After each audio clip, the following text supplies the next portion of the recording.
네, 김영수의 더 인터뷰 3부가 시작됐습니다. 예고해드린 대로 올해의 정치 뉴스들을 함께 이야기해 볼 텐데요. 이름하여 이러니 내가 정치를 못 끊지. 부재, 이렇게 재밌는데 드라마를 왜 봐? 이거입니다. 함께 해주실 세 분 모셨습니다. 국민의힘 이준우 미디어 대변인 어서 오십시오. 네, 반갑습니다. 이준우입니다. 잘 지내시죠? 네, 감사합니다.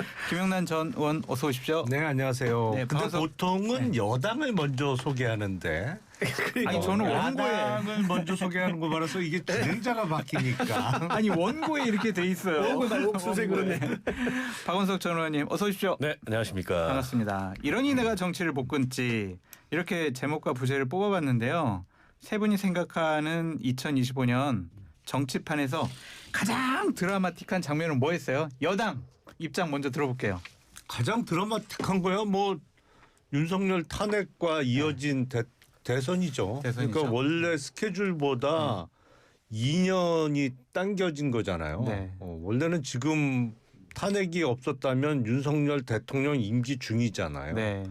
근데 하여튼 그 다행스럽게도 임기가 단축돼서 네. 새로운 대선이 그 생기고 정권이 바뀐 게 정말 드라마틱하죠. 김영남 의원님 개인적으로 질문 드리고 싶은 게 있는데 언제 이제 민주당 쪽에서 영입 제안 받으시고 언제 가시기로 결심하셨어요? 지지 선언하기 전 제의는 한 달 전쯤 왔던 것 같아요. 네, 한 달 전쯤. 네. 박원석 의원님은 혹시 민주당에서 영입 제의 없었어요? 저는 독립군이기 때문에 그런 제의 없고요. 제의 와도 안 갔을 거고. 네. 그래서 올해 사실은 제일 드라마틱한 장면은 그거죠. 헌재에서 네. 이 피소추인 대통령 윤석열을 파면한 거. 이거고. 네. 좀 아까 이제 우리 진행자가 말씀하셨듯이 아니 우리 김영남 의원이 얘기했듯이 아직도 대통령이 윤석열이다. 끔찍합니다. 네. 그래서 헌정사에 있어서는 안 될 네. 그런 위헌 불법적인 계엄이고 내란이었지만 본인 스스로 저렇게 파멸을 자초한 게 어쩌면 네. 우리 국민들이나 나라를 위해서 다행이다 이런 생각이 듭니다. 이준우 대변인님 하실 말씀 있죠? 반박해 주세요. 그렇다 그러면 지금 이재명 대통령이 탄생한 건 다행이냐라고 좀 되물을 수밖에 없다고 말씀드리고요. 네. 이재명 대통령 본인이 헌재 사상 최초로 사법 리스크가 있는 현재 재판 중인 상황에서 대통령이 된 사람 아니겠습니까? 네. 그러다 보니까 이제 국정 운영할 때 전부 다들 예상을 했었어요. 아마 네. 국정 운영에 상당수가 본인 재판 막는 거 네. 거기에 이제 상당히 열정을 쏟아부을 것이다 했는데 실제로 그래 되고 있죠. 음. 뭐 사심제를 도입한다거나 아니면 본인 관련된 혐의를 없애가지고 면소 판결 받아가지고 무죄로 빠져나가려 한다거나 네. 이런 헌정 유린 같은 상황이 많이 올 거다라고 했는데 실제로 그렇게 되고 있고요. 네. 또 3특검을 출범해가지고 정치 보복서 성격, 그러니까 본인은 아니라고 하지만 국민들 보기에는 그 성과라든가 수사 과정이라든가 또는 이제 민중기 특검 보면은 권선동 의원은 기소를 해서 구속까지 하고 전재수 의원은 똑같은 통일교에서 나온 자격을 받았는데도 네. 불구하고 그건 넉 달 동안 뭉개고 그런 것도 보면 편파 수사가 있지 않습니까? 네. 이제 이런 것도 보면은 정치 보복이 본인은 안 하겠다고 했지만 있었다라는 것은 명백한 것 같다. 그래서 이재명 대통령이 지금 우리나라 통치하고 있는 게 이것도 다인이라고 말할 수 있느냐? 네. 저는 그렇게 윤석열 전 싶습니다. 대통령 파면에 대해서는 어떻게 생각하세요? 이제 탄핵 그게 우리나라 올해 역사에서 가장 큰 이제 핫이슈죠. 근데 탄핵에 대해서 어쨌든 헌재가 이미 결론이 난 상태에서 상당한 시간이 지났습니다. 네. 저는 뭐 그때 상황으로 돌아간다면 헌재가 굉장히 저는 불공정하게 좀 했다라고. 불공정하게 했다? 네, 저는 이제 개인적으로 그렇게 생각을 해요. 8대 0인데? 8대 0을 만들려고 기다렸지 않습니까? 네. 그러니까 그 뭐 몇 대 몇 4대 4, 5대 4 이런 얘기가 많이 나왔었는데 8대 0으로 나올 때까지 기다린다고 많이 기다렸다고 이만배 그때 그 헌재 소장이 직접 문영배? 문영배 죄송합니다. 문영배 가서 직접 어디서 얘기도 하고 그랬었어요. 네. 기다릴 줄 알아야 된다라고 하면서 그러니까 제가 보기엔 제때 제 타이밍에 결론 냈다 그러면 그 5대 4나 뭐 이렇게 될 수도 있었는데 8대 0 나올 때까지 시간을 끌었던 게 아닌가 싶은 생각 좀 김영남 합니다. 의원님 좀 듣기 힘들죠? 그러니까요.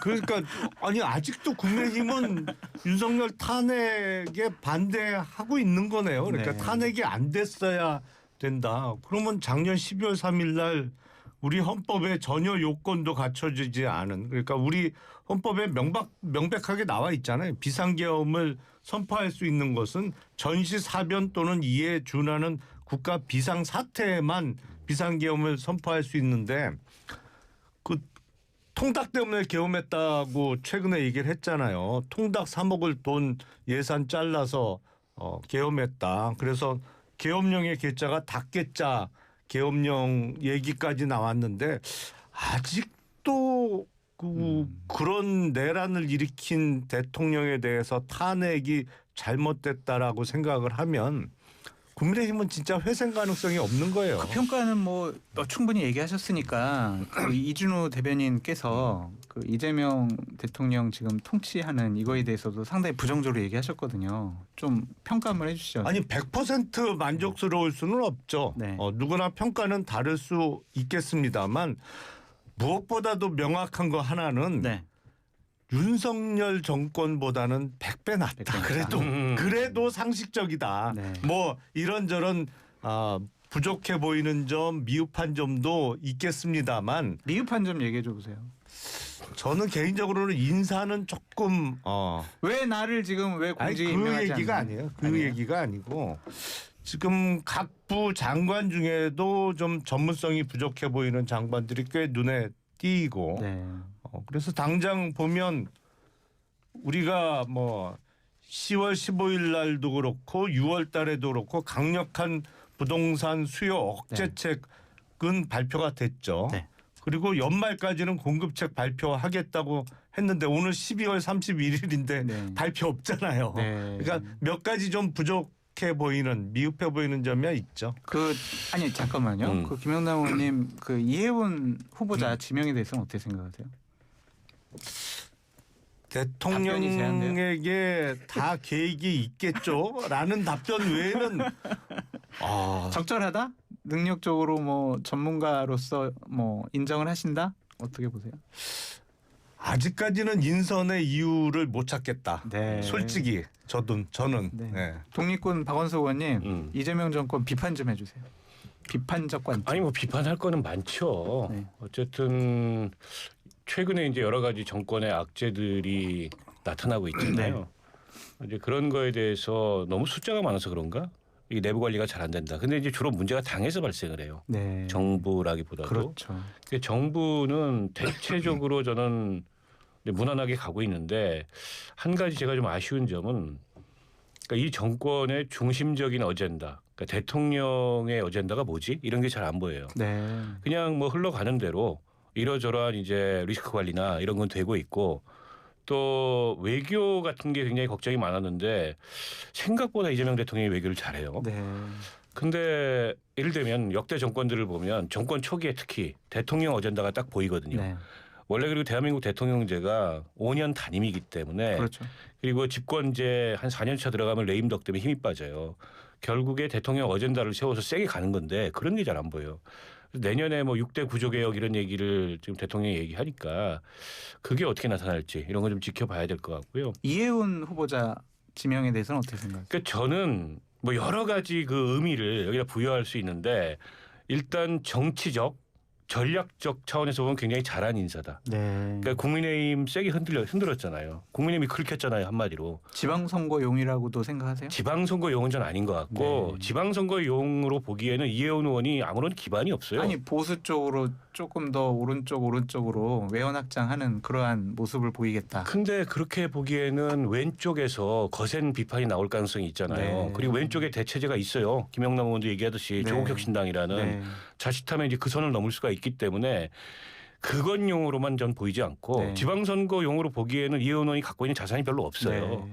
예를 들어 서울 지역에 서울시장 후보로도 거론될 만한 이런 사람을 조경태 의원을 영입했다. 네. 지방선거용이죠. 네. 부산 세게 흔들 수 있죠. 네. 만약 조경태 의원 지금이라도 영입한다면. 근데 그게 아니에요.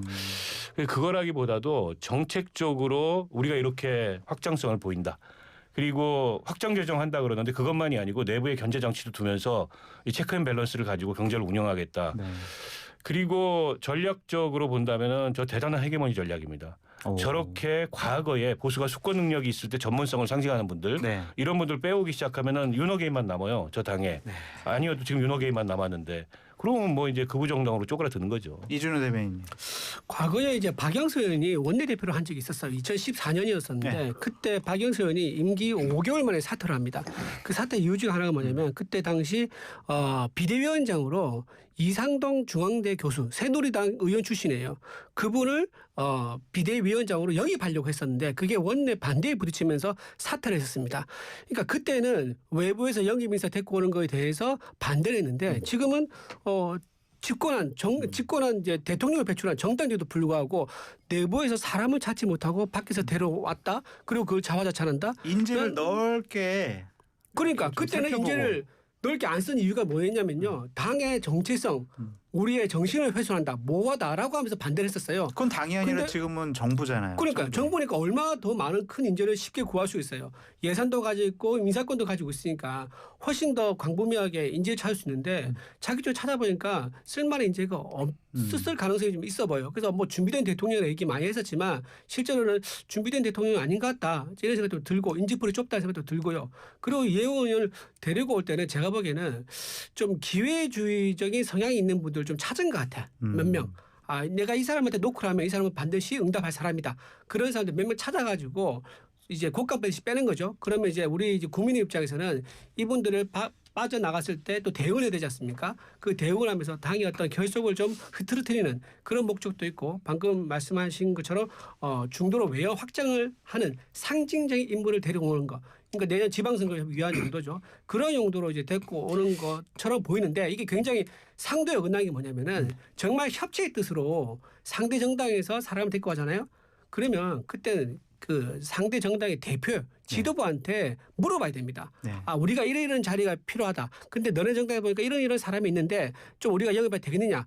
라고 물어봐서 절차대로 공개적으로 가면요 전혀 문제가 없었을 거예요. 네. 그런데 전부 다 이런 방구하고 묻지도 않고 당사자에 직접 얘기하면서 무려 한 달 전에 신원주의라는 거 서명 다 받아가지고 몰래 8개 기관에 인사조회해가지고 정말 당무도 하면서 이제 인사검증 통과하면은 이제 내각에 가겠다라는 이런 이중 플레이 생각을 하고 있었던 자체가 저는 이해를 이제 사랑했던 많은 지역 주민들도 굉장한 충격을 받았을 거다. 박 의원님. 그 이혜훈 의원의 처신은 네. 이 정권 책임은 아니에요. 그리고 이혜훈 의원한테 누구 영입하면서 당신 말이야 거기서 정리 잘하고 와야 돼. 미리 당에도 얘기하고 지역 주민들도 다독이고 뭐 그런 것까지 코치할 이유는 없잖아요. 그리고 국민의힘은 제도화된 협치 수준에 네. 뭐 이런 걸 얘기를 하는데 제도화된 협치를 할 만한 상대가 아니잖아요. 장동혁 대표 돼가지고 이재명 대통령이 끌어내린다고 하는데 그런 상대가 무슨 제도화된 협치를 합니까? 그러니까 이거는 그냥 힘없는 자들이 결국에 내부에 저렇게 인력 유출된 뒤에 그 불평불만 짜증내고 있는 거예요. 지금 국민의힘의 모습은.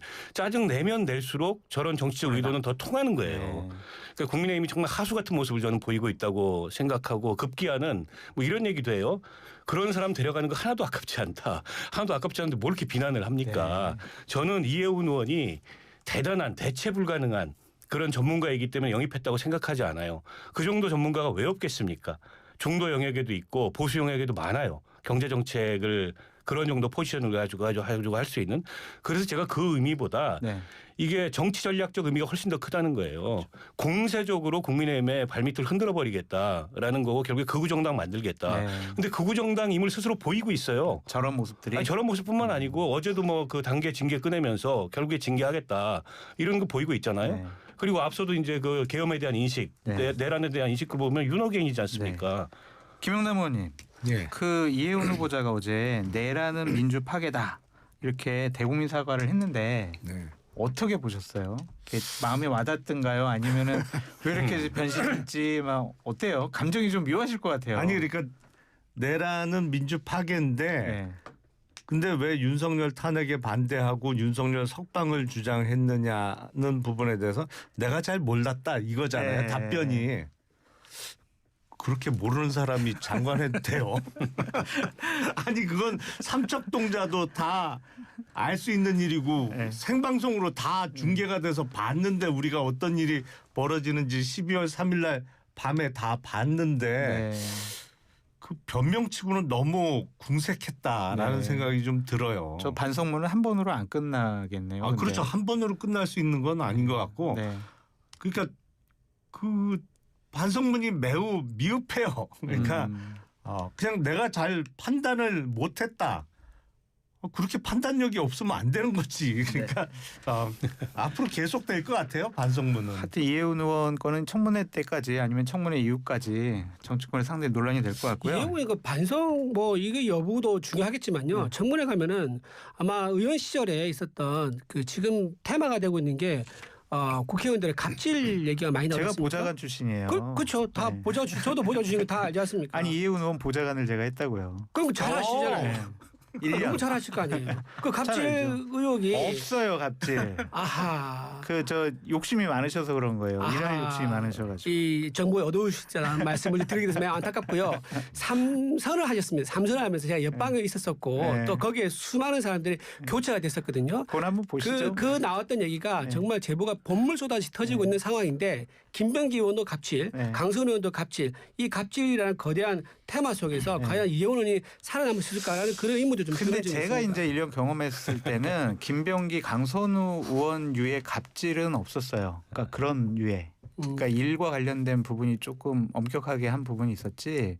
뭐 비행기표 아니면 호텔 아니면 쓰레기 이런 부분은 없었던 것으로 아니 기억한다. 뭐 지켜보면 알 것 같고 네. 근데 국민의힘에서 그런 얘기를 해요. 그걸 모으고 있다. 뭐라고요? 모으고 있다. 그걸 모으고 있다. 근데 모으고 아니라 제보 들어와요. 아니 네. 꼴사납지 않아요? 엊그저께까지 그 당에 네. 지역위원장이었고 물론 이제 그 저는 그 이해운 후보자의 처신도 그렇게 정치인으로서 명분이 있지는 않다고 생각해요. 네. 나 같으면 10분 전이라도 얘기했을 것 같아. 이렇게 됐다. 그렇죠. 미안하다. 그렇죠.